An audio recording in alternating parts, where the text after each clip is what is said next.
Welcome, everyone, to another episode of Professor and the Idiot. I'm Nick Wolfinger. I'm Amy Newberg. I'm the idiot. I'm really enjoying saying that.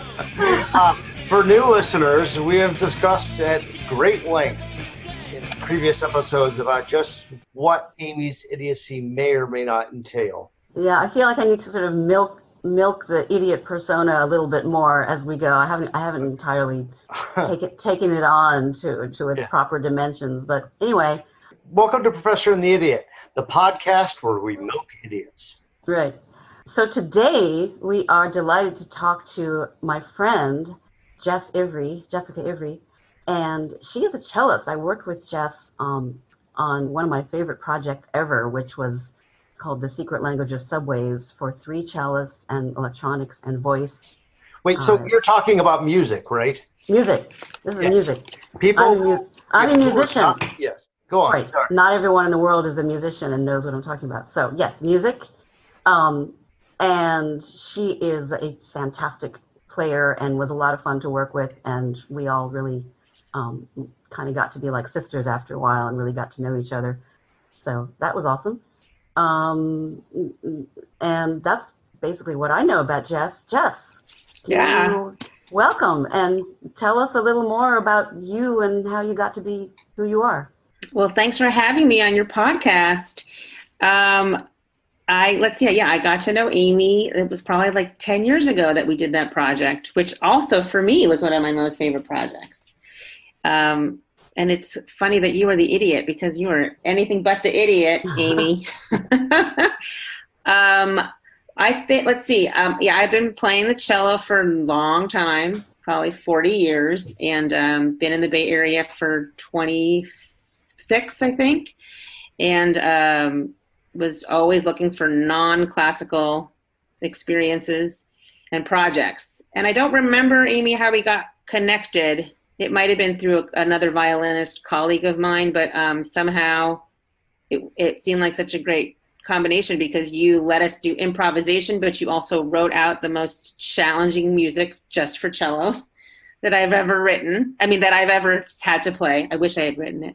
So I've just always been wanting to do interesting projects that had nothing to do with the Bach and Beethoven and Brahms I had been studying my whole young adult life and early life. So I was grateful for that. And also in the Bay Area, so many interesting projects to be a part of.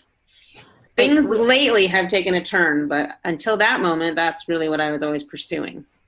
We should say that we've asked Jess to join us, not just because of her cello talents, but because she's chosen an interesting path for motherhood, which we will talk about later. And you were also involved in the Real Vocal String Quartet? Yeah, so... Are they still, what's happening with them now? Yeah, so this was a world music string and vocal quartet. So we would write and arrange our own music or arrange various genres of music, a little bit with like an Americana bent, but we'd sing simultaneously. So 4-string players singing and playing. So it was like basically playing one melody on your cello and singing a separate melody in harmony with your bandmates at the same time. It was really hard. We would practice like random things like play a scale and now sing the third above it and you sing the fifth above it, and be in tune, both your left hand on your instrument and your singing. And we didn't all have much vocal training, not like Amy, but we were good enough to sort of fake it, I think. But that group I was with for 10 years and I started it with a friend and it's still going on, but I think it's a different version of it now. But because I became a mom, it was sort of time for that and other reasons of just, it was time. I left it after about 10 years. So that was a huge project. And I think I was doing that project at the very beginning when I started working with you, Amy, sort of simultaneous. Yeah. So what are you working on now? Right now, my musical life has really shifted. I would say right now I am not in a project. I would love to be in something else. But my biggest project is that I chose to be a single mom by myself. And I have a daughter who's only 4. And actually, I was really much looking forward to getting back to doing projects because my daughter's getting older. And I thought it'll now start to be easier. She was going to start public school and like a TK, the last year before, like the last year of preschool basically. And but now with this pandemic and there's no live music to be had, I feel like, well, now I'm like, my musical playing is still kind of on a hiatus. So I feel like I'm a little bit on a hiatus. The other thing is that I shifted a lot of my music, like playing, to more music teaching, to be more like have a more regular income stream, and a little bit more of like just to provide more for my daughter and myself stability, like so many musicians need. So I shifted things. So I feel like I'm in a weird place because I want to get back into doing it. And also I thought I'd have more time coming up, but now there's nothing to join or participate in live because nobody's playing live music. So what I've been doing mostly the last few years is mostly like things for hire, like projects that come up, recordings, every now and then, but I haven't been in an actual project, and I've been wanting, but I also am not quite sure what that project would be. Are you teaching over Zoom? I'm doing private lessons over Zoom, and I also teach in 2 school districts part-time. So that will be interesting to see what happens in the fall. But yeah, I teach the orchestra at a middle and high school. Like, I'm the conductor of the orchestra. Oh, yeah. So what, but you probably still don't know whether that's going to happen because nobody seems to know. Exactly. And we did try to do, last spring, I did try to prove to everybody that it wouldn't work with the delay and live playing. So I had 2 computers. I had my work computer and my own, and I logged on as the host and I logged on as like a guest. And I was like, okay, and on 3, let's play. And I saw like there is a serious delay from what I was playing. It was a good way to prove to those parents, like, it's not going to work. Right. We're going to shift this class. It's no longer a performing class. Wow. So what does the future look like to you as a musician? Well, I really don't know. I mean, the one thing I was looking forward to is in mid-April, I was supposed to have a gig with a really great pianist, and he this guy Jonathan Alford. I don't know if you know him, Amy, but I don't. He's kind of like a jack of all trades type of pianist, and I had arranged some Kurt Weill song that I was going to sing and play, and he was going to play and sing. Also, I was going to make him do that, and we were going to play at kind of like some cabaret thing in San Francisco, and I was sort of gearing up for that, and maybe thinking, okay, maybe something totally different. Don't play with other string players, play with a pianist, which is something, you train to do early on, and like go back from there. But he also is a great improviser. So we had done some things where we improvised together. So I was all excited about that. And then everything kind of fell out. And I feel like that momentum I had for that has really dropped out. So I don't know. I'm not sure what it's going to look like. I feel like this year is like sort of a survival year coming up and right now. And that I hope that maybe once the school year starts, I can think about like, again, what I can do to get back in there musically and playing. And that's not just like teaching for money, but playing for the love of it. Yeah. Do you, what, are you in touch with ensembles and hearing what their experiences are like trying to stay together during this time? You might want to define ensemble, Amy. Well, I mean, musicians have an intimate relationship with each other. They have to get together, sit close together so they can hear each other properly, look at each other to get signals. It is really hard to make music not all in the same room, and we can't really do that. Right. And so many people like Jess are really all about, like someone like me, I can just head down into my studio and screw around with my electronic music, but acoustic players are really kind of dependent on playing with other people. Yeah, I mean, yeah. I actually, so I am, from that quartet I was in, I'm still in touch with all the other, the former members of it. And I said to one of them, like, I'm really glad we weren't like at the height of like, our height of our success at that time, but like right now, because we had so many rehearsals and a lot of concerts, and you're right that like we would sit close. We would memorize our music and like look at each other all the time. And we always sat close, especially as string players, you always sit close so you can adjust your intonation just to play in tune or not. And it's so hard. That stuff just does not translate over Zoom or in a recording. And I'm sort of grateful I'm not in something that's like struggling with that. And like for rehearsals, I mean, as much as I want to be in something, I'm also like, well, at least I'm not missing out on something that I have to recreate that way, you know? I did do a video. I was part of one of those like mashup videos for my friend Emily. She's got a group called Vitamin M, which is also like an alternative string quartet. And she had me play on one song, and I had to like record it and make a video of it and send it to her. And then one of her other violinists like put it all together. So like we're playing at the same time in one of those mashed up videos, but it's not great. There's a lot that's lost. I mean, definitely not perfect. You know, people don't see that. People who aren't musicians might be like, these are amazing, but I feel like, oh, it's sloppy. And if people want to see that, can you share the yeah, link with us? I can. It came out like mid-June or something. It was part of some concert series up at a church in North Berkeley that was going to be live, and then the organizer said, okay, just make videos and we'll still put it up. And you know, even got paid. That was nice. That's great. So what if someone wants to see that? Can you tell us what they should Google or? Well, her group is called Vitamin M, but it's EM, like short for Emily. And so if they search Vitamin M, they'll find that. Yeah, I think so. So that was something that was kind of fun that I got to do, one of those video mashups. But all right. And if people want to just learn more about you personally, what is your website? Yes, I have a website that right now is just all about my past musical experiences.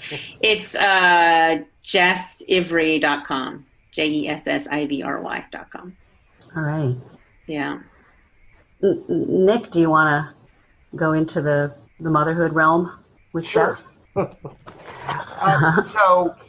I am a academic. I've been an academic a long time, and I am, by and large, a quantitative social scientist who looks at different aspects of the family. So I've written books about marriage and divorce. Oh. And so one thread of research that's been going for a long time, because everything is slow in academia, is about the economics of single motherhood. Yes. So I am wrapping up a book right now, or trying, hopefully, fingers crossed, prayers said, wrapping up a book about how the economics of single motherhood have changed over the last 40 years. Okay. So the departure point for my co-author and I is this. If you collect national data, say in 1980, which is about the first year we start looking at, single mothers are about 5 times as likely as married families to be poor. Mm. Now, flash forward to 2020, and you collect data. And you find, again, that single mother families are about 5 times as likely as 2-parent families to be poor. And we ask, how can that be during 4 decades in which we saw a lot of movement towards equality in the workplace for women, where women, there are now more female college graduates than there are men, and women have much better jobs than they used to. They work more, they have more work experience. So how could this 5-to-1 ratio still be? And we have an answer, and that is, in that 1980, the most single mother families were divorced mothers. In 2020, most single mother families are women who've given birth prior to marriage. Right. And they look totally different economically. And I can say right away that you are not demographically the typical woman who gives birth out of wedlock. Right. No. Anyhow, we'll talk more about it when the time comes. But so I have a lot of background questions, starting with, did you always know you wanted to be a mother? I did always want to be a mother. Yes, absolutely. And it's funny because I feel like I would tell that to people, especially when I would go on dates, and people would be like, At one guy, I remember it was like he couldn't believe that I had always wanted that. It was as if I said to him, like, I wanted to be a princess or something. Like, it was so weird to him. Yeah. That I realized, like, oh, not everybody wants this, and people do make active choices, and I'm going to have to make an active choice. And so I did. I made that a choice when I was 40. I'm 48 now, but at 40, I decided I had to make a change, like an active change. So you had been thinking about motherhood. Oh, I was just going to interject parenthetically that there are many women who manage to be both princesses and mothers. Look to the royal, we could look to the royal families of Northern Europe. So I don't see any contradiction there. But I mean, what I'm trying to say is that, like, when you're dating and you're female and you're dating in your late 30s, right, and it's clear every person you meet, you're kind of saying, is this my future husband? Is this the future father of my child? And I think that's when men are like, oh, wait, you always want, like, I haven't thought about it. I mean, that's definitely different probably from the 1980s single moms too. They absolutely got married and had kids with a partner. Now it's like so many more women like me didn't find a partner, so had to make a choice at the at the 11th hour because of, biological clock. So you had been, had you been dating in your 30s? I guess then looking for someone to get married and start a family with. Yeah. And I'm trying to think, like, when. Yeah, I had a serious boyfriend when I was 38, but it was clear it wasn't going to go where I wanted it to, and so that was the time when I was like, okay, so at 38, I'm done. I have to meet somebody now who's really on the same path, and it's hard in the Bay Area in a city. I was thinking about, there's something almost antithetical to the dating process about coming right out and saying, I want to be a mother, because it's like, it's supposed to be all about, show the guy your youthfulness and your sexuality and your talents and your all of these things that kind of, like, that's what's supposed to turn them on, right? And if you say, oh, well, I want to be a mother, it's almost like, well, that's not sexy, right? I mean, that's a terrible thing to say, true. but I can imagine that being a real issue. It's hard to be honest. Well, I think, but men, I think the truth is that women are always thinking about that. I mean, I'm generalizing, but a lot of women I know for sure, in the back of their head, that's one of the number ones. And I think men, in my generalization, my experience, do not think about it until they're like faced with it, like they're backed into a corner about it. And I think that's accurate. Yeah, so that the fact that one guy I can pick, I remember we had gone on a few dates and I brought it up early on, like, well, here's what I really want down the road. And he was like, what? Like, as if he had never considered it. Yeah. I think he was 40. And it's like, that's really weird, actually, that you've never considered it and that you make me out to be a strange person that I actively talk about it. Let me go back up and take a slightly contrary stance. And that is, what you say about dating is right, Amy. On the other hand, if you look at online dating, it's all about spelling out constraints right up front, right? Yeah. So, for example, if you have a policy that you won't date Latvians, yeah, but how many? Put that in your profile. How many women's profiles do you see where they say, "I want to get married and have a child"? I've seen plenty.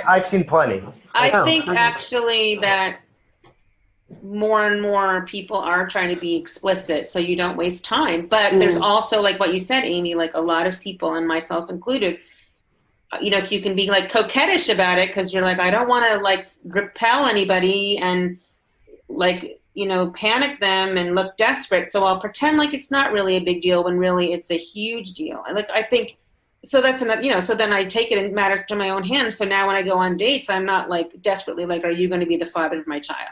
It's like, I don't need that now. Yeah.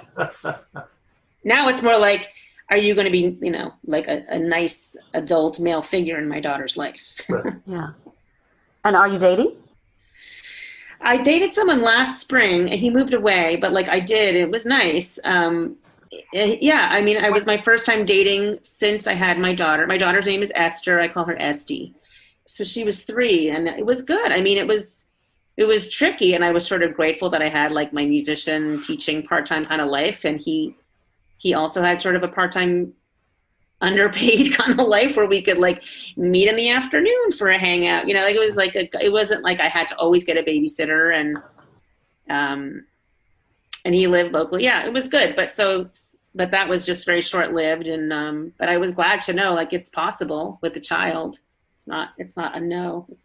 I know some other single moms who are like, forget it, I'm like done, I can't, like it's too hard. But I feel like that's not, I still want to meet somebody. But now the part of like having that person want kids with me is less of a panic or a deal breaker. And do you think men are really cautious about dating a woman with a child? Well, at this point, I'm not even going to entertain a guy who doesn't want to be around kids. Right. Like, then there are a lot of men on online profiles who say not interested in kids, and I just pass them up because. Right. So you don't even have to test them out. Yeah. I mean, the truth is, I would rather find someone who is like a divorced. Well, you know what I would love? Who's the single dad by choice? That doesn't exist. But anyway, at this point, a divorced father who has kids gets it. Increasingly, the norm is shared custody. Well, I mean, the choice I made and a lot of other women, the single mother by choice, I don't know the equivalent of men doing that because it's not so easy. You know, they have so many more steps to do, find a surrogate and all this stuff. I've never heard of it happening. Yeah, very. I don't know any men. I know. I'm sure it does, but it's probably pretty rare. And they're gay. Yeah, exactly. So I mean, I think it's mostly I'm like entering into something with someone who like exactly they were married and they're divorced and they have a shared custody and it brings them. It's a whole other thing, you know. They in a way they don't have the challenge I have, which is I'm the only parent. Like it's really hard for me to figure out. Well, let me add that makes it easier in some respects in the long run because sometimes when you're a divorced parent and you're dating, the other parent is on the scene making things difficult and awkward in various ways. Right, but when they are not, when the dad is not like he's on his off night, he really can be like, I can sleep over, and I'm like, no, you can't. Right. There's a child here. Like, actually, it's not how. Like, I don't actually have like a free night like you do. Right. You know, so it's interesting. You know, it's not easy, but it's. I was glad that I did date someone because it felt like, oh, this is doable, and I needed to be reminded of that. Yeah. So can we talk about the process? Yeah. Let's see. Just I guess starting from the moment where you wanted a child and then you hadn't met anyone. So how did you proceed? Well, a couple of things, like in terms of going forward with this decision. My sister is also a single mother by choice, so she helped me like really solidify it was doable. Right. And she normalized it for my family. Like at first my parents, you know, what are you talking about? Why would you do this to yourself? But my sister did it, and now she has a 7-year-old son. And so I said, okay, well, I see someone doing it. And then my one of my last roommates that I had, she also pursued it and went forward, and now she's like got a 10-year-old daughter. So I felt like there were people in my world I saw doing this, and it wasn't that abstract. I think the hardest part is the like getting pregnant. And you know, people would say to me, just go to a bar and like meet some dude and have a hookup, and you know, that was the last thing I actually really wanted to do. Yeah, the quality of the sperm under those conditions may vary greatly. Yeah, but like I just felt like I'm not looking for that, you know. Yeah. So I chose the Sperm Bank of California, which is a sperm bank in downtown Berkeley, and it's probably a lot of like UC Berkeley guys who need extra cash, who are part of their system. And choosing a sperm donor is really hard. It was like, you have to remember you're not going to date this guy, and and this place is one of the oldest ones, and they're very bare bones. They don't, at the time I couldn't see a baby picture or an adult picture of the sperm donor, and I couldn't get an audio recording, but these are kinds of the things that now you can get, especially at like some other sperm banks. But they also had much more like quality control, and they limited the amount of sperm that could go out so that you don't have like multiple like half siblings for your child. And I liked that. Wait, so what were you looking at? Just a written description of the person? So I was looking at, I was looking at a very extensive health history of the person and his extended family. I was looking at, including mental health, and I was looking at his answers to some of their questions, like a narrative, his own narrative. And then the people who worked at the sperm bank gave their impression, and that was it. It was very limited. And so I really went on like, my number one priority was actually mental health and health history. Like I didn't want somebody who had any like serious history of like depression, or like alcoholism or anything like that. I didn't want somebody whose parent had cancer like before 50, like I wanted, like, so I could really pick and choose about that. But I know people who were like, I wanted someone tall, and like, I didn't go for that. I felt like my main priority was health history. Like, so health. Can I back up a step? Did they have an app or a program that allowed you to sort through donors? No, it was so antiquated. Yes, they have a website, and it was so glitchy and terrible. I mean, they were really low budget, this place. Right. In fact, you can pick up your sperm in like a freeze-dried, I don't know what it is, like a tank. Yeah. And you can take it to your doctor or a midwife or whomever. But they're so low budget. They're like, we don't have a waiting room. So exactly at your time, buzz and we'll let you in upstairs. So it was like, and then you like go upstairs and it's like cram space. It feels really weird. They weren't that nice. They're just sort of like all business. And you're like, this is so hard. And you guys could be a little nicer. And I know people who were like, forget it. It was a big turnoff. But I felt like for me, like they were affordable, and all the other reasons that I liked them, I went with it regardless. So when you say affordable, how much did it cost?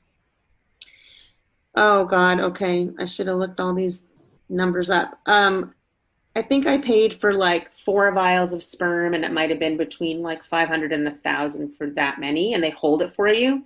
Okay. Until you need it. I mean, that's like the least amount of the costs of the whole thing. Right. So I have a friend, she and her wife decided to get pregnant, and she was telling me about the process, and she said this was in Utah, and she said it's like a dating website where you scrolled through pictures of guys and profiles, and so she was amused by this, and then she said, when I tried to cancel my membership of one site, they sent me a list of discount guys, which she said did not fill her full of confidence. It worked out for that eventually. Yeah, no, those kinds of things, those bells and whistles. I was sort of grateful that the sperm bank of whatever it was called, didn't have that, because I felt like they gave me the bare bones, and that's the most important thing. Like, you want a healthy child, and the rest is really how you raise that kid. Well, I want to know more about the 4 vials of a sperm. Is that so that you can try 4 times during ovulation, or do you do it all at once, or like what? So tell us about that. Yeah. So the roommate who I had lived with, who had gotten pregnant, she did it through IUI, which is what does that stand for? Intrauterine insemination, and so she had hired a midwife who came to our apartment and like turned down the lights and put on the candles and made it like kind of a nice mood, and she inseminated her like turkey baster style with one of those sperm vials. I think only one at a time during ovulation. Exactly, like you monitor your ovulation and then boom, you do it. So I liked that process, and I wanted to do the same thing. So I hired the same midwife, came to my house, and we did it over a 4-month period, and I didn't get pregnant. And finally I went to my doctor, and I was like, I should just do some tests and make sure everything's okay. Like I did some basics, but I didn't do sort of the extensive tests that you might do if you go right away to a fertility clinic. What did the midwife cost for? She was a lot. It was like per visit, like 500 or something like that. I did a test where they kind of run a dye into your fallopian tubes to see that everything's working, and it turns out I had a polyp on my fallopian tube, so I was never going to get pregnant that way. And they removed the polyp, and I could have tried again that way, but then I just decided to jump to IVF. But they said to me, I remember the doctor was like, "This is why IVF was invented, to like bypass your fallopian tubes." But I was a little bit annoyed at that midwife because she could have recommended I do that test early on, and I could have saved some money. I mean, that's the thing. You're always just spending money, and you regret some of the things that happened, and then you have to let it go that you just spent $1,000 or more on a process that didn't work. Perhaps there's some space for a class of people to be pregnancy managers to coordinate. There should be. Yeah. Well, like a wedding planner kind of person, make sure everything goes well. Yeah. Well, if you go to a clinic, a fertility clinic, you have a case manager, and they do make sure all those things happen. But you have to bring your own sperm. Well, you get it all shipped. When I moved over to a fertility clinic, everything changed. Okay. Oh, okay. Go on. Yes, sir. I went to the Reproductive Science Center in Orinda. I actually checked out one in San Francisco and one in Orinda, and the reason I chose the one in Orinda, and this is ridiculous, it's so California, but I was like, there's easy parking. I understand. There's an old joke that a university's president's job is to get the undergraduate sex, the alumni football, and the faculty parking.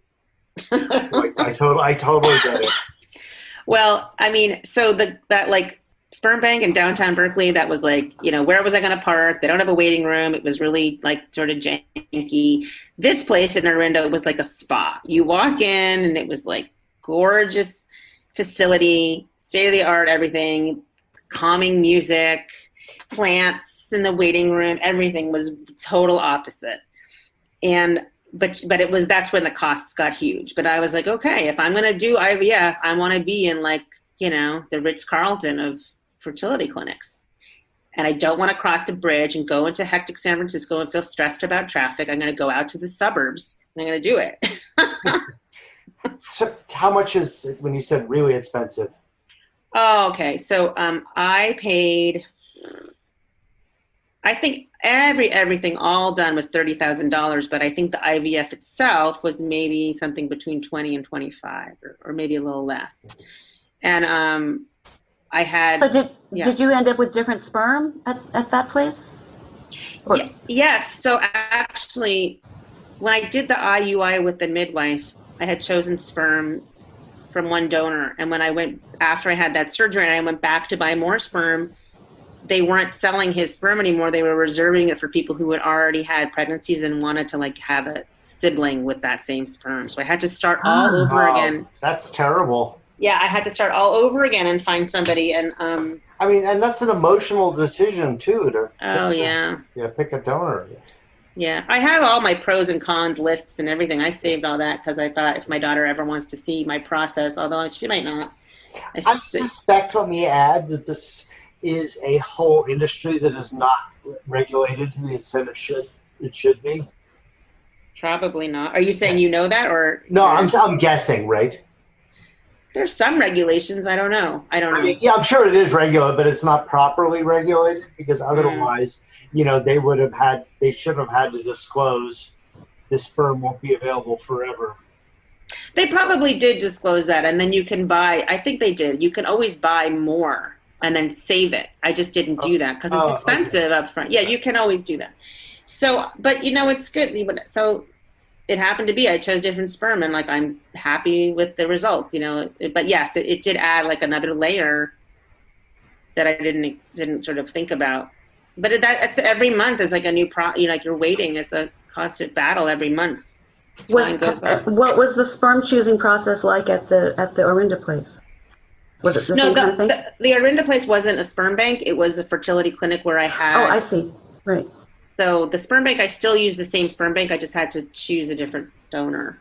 So at the clinic in Orinda, you have one surgery where they retrieve your eggs, and then you send them your sperm, and then create the embryo. And then after a certain amount of days, they put it back in. You have another surgery, not a surgery, in office, they implant, and hopefully you get pregnant. So that's that process. Does it hurt? No, well, you're under for the surgery, you're under. So I didn't feel anything. And the biggest thing about the clinic, the part is that they're trying to grow your eggs. So you're on a lot of medications to get as many eggs as you can. And when you're an older woman, you have fewer eggs. So I think I got 9 eggs or 13 eggs, and maybe 9 of them survived. But I met some woman who was in her 20s, and she got 30 eggs. Crazy amount of eggs. So, and all you need is 1, but so I had 13, I think that's right, and then 9 survived, and then I made... That's not bad luck. Right, and then I made 5 embryos, so that's good. So this was in May of whatever year that was, 2015 or 16? No, 2014. And I implanted 2. I implanted 2, which is the risk because I could have had twins. I didn't get pregnant. So then 2 months later, I did, and you always have to kind of wait a month in between because you're taking all these hormones, and they say you should let your body rest. So that again, it's a high anxiety because you're I'm giving up a month. I could be pregnant, So then the next time I went back in, they implanted the other 2, and I still didn't get pregnant. And so that's when I had to do the whole thing again. I had the sperm, so that wasn't the issue, but I had to build up the egg reserve again and have another surgery for it. And then I decided to do one more expensive thing, and I tested the embryos before I implanted them for genetic mutations. And that costs a lot of money, but I'm glad I did it because I was left then in the fall, in November, I did the whole process again with building up eggs, egg retrieval, making embryos and putting it back in. And I had 2 embryos of I don't remember how many. And of those 2, I got them tested. They were 100% perfectly fine genetically, no problems. I even could know the sex if I wanted at that early stage, before I implanted it. So I have 1 that's still on ice that I'm paying for every month, and I have my daughter. Oh, you must have been so thrilled when you finally got pregnant.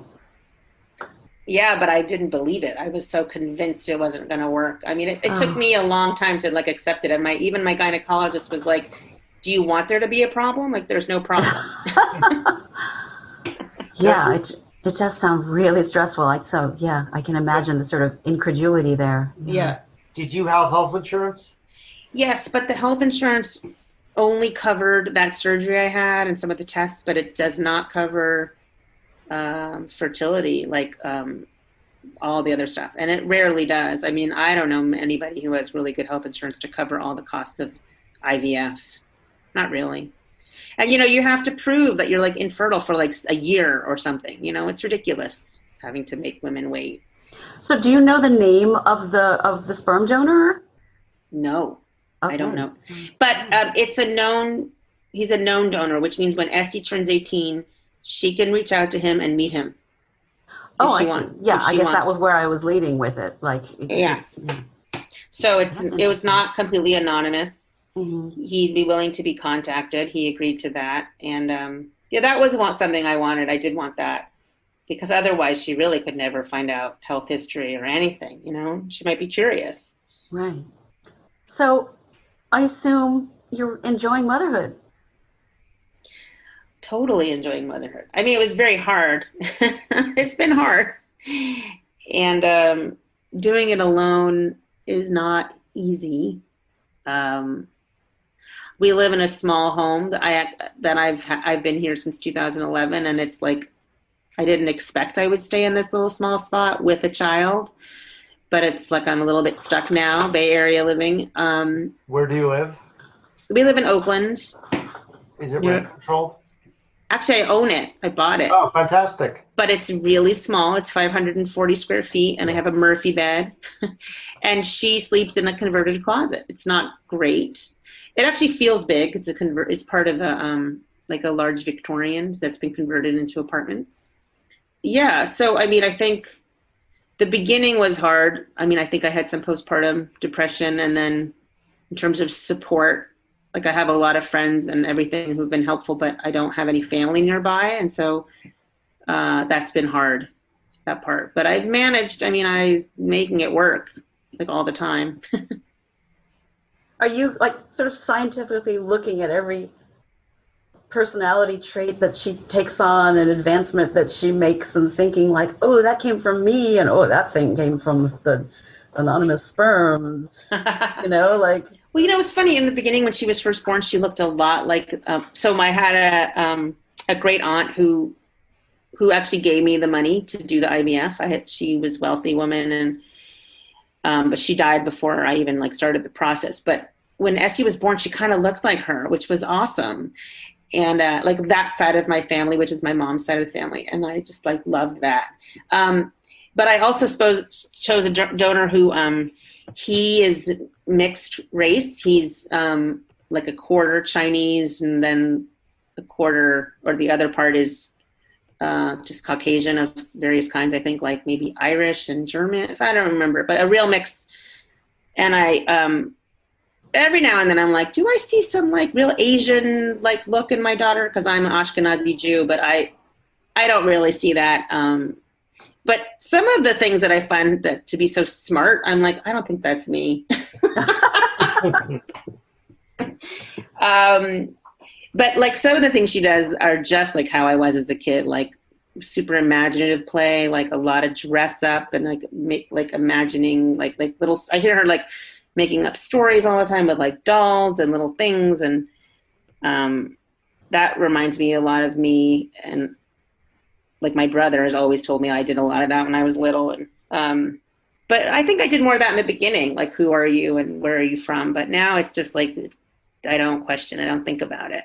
I think that's pretty normal. I don't think many of the other single moms I know think about like the donor. Had you ever thought of adopting? I did, and I ruled it out really early on. I just didn't want to take on the issues that like of adoption. I just didn't feel like I had that in me as a single parent. I think if I had a partner, I might have considered it. Does she have any musical interests? I think Esty does have musical interests. Pretty good singer. Sometimes I have to encourage her to sing a little bit in a higher range so she can sing in tune. But yeah, like I have a little keyboard, one of those like Casio keyboards with like the cool like effects, like the lion sound and the dog barking. And there was one day where she was like basically doing scales, which I didn't know where she like, if she's heard me play scales. It was kind of cool. She was doing scales, and then maybe even one moment where she was doing broken thirds, and I was like, that's cool. I mean, you could always go up and down a keyboard, but still, I was like, it just seemed like more like a practicey moment. I mean, I'd like to give her violin lessons or piano lessons, but I'm not pushing it right now. And I'm worried that I don't have it in me to be a Suzuki mom and like really enforce practice. To be a what mom? Suzuki, which is a music method where Suzuki was a musician pedagogue from Japan in the 60s maybe or 50s who started this whole method, and the parents are very much all involved. You have to really help your child practice. I don't know, Amy, did you do any Suzuki method? Did not do Suzuki, no. Yeah. I mean, I started out on the piano. Things were pretty loose, but I was 6 when I started taking lessons. 4 seems a little young, but you know. Yeah, I mean, I think that's a thing. 4 in a pandemic, I'm going to probably wait. Yeah. She does do a lot of dance. Like we were doing ballet class. That's pretty cool. That helps music too, I think. Yeah, definitely. So the two of you would do a class together? We did in the beginning, but then she did her own little class. Okay. Yeah, we did music classes together. You know, I had a hard time with those baby music classes because I just couldn't I just kept judging the teachers, and I was like, I can't be here. I can't do this. So I stopped doing it. We play a lot of music. I play music during this whole shelter in place time, we've been doing a lot of playing at home, and I'm always like, let's put on another playlist that someone's made, and a lot more music listening. It's fun. So how are you and Esty handling this whole COVID and daycare issues? I mean, are you just with her the whole time, or do you ever need to put her in daycare or have someone else take care of her? I was with her the whole time until the very end of May, and then her old daycare, so she had been going to a preschool with like a lot more kids, But prior to that, she was at an in-home daycare with just about 6 children. And that teacher opened back up and there was space and it was right around the corner from our house. So I just put her there with just, 5 other kids. And it's been great.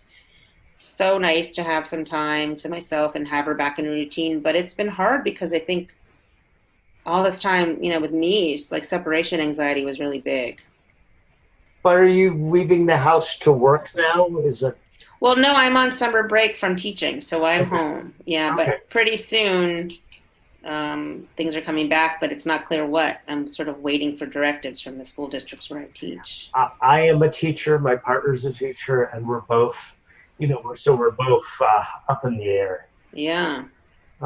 There's a lot of confused directives about what teaching will be like in the time of COVID, or if any in-person instruction will happen at all. Yeah, exactly. I'm waiting. We're in a holding pattern a little bit. That's probably the hardest part.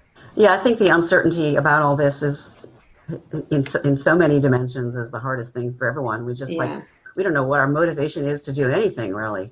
Yeah, right. Well, it will end eventually. Yeah, I know.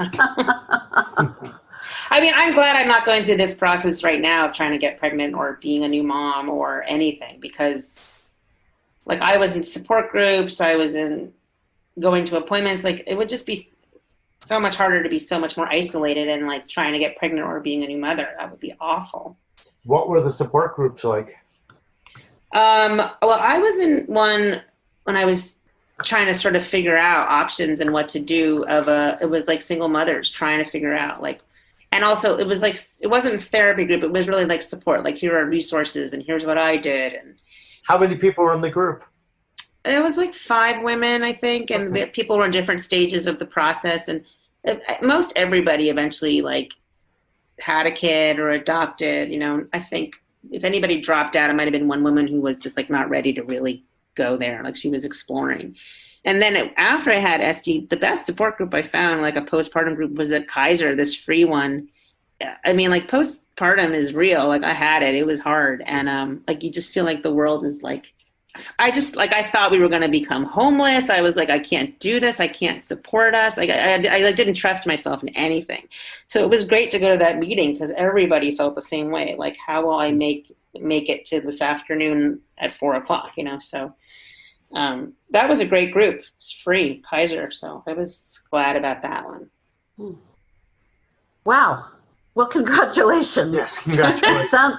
It sounds like an amazing adventure, and I'm really happy that it turned out well for you. Yes, thank you. I think I appreciate it. The only other thing that's tricky that I did was at 9 months old, I moved us to LA for the year. What was down in LA?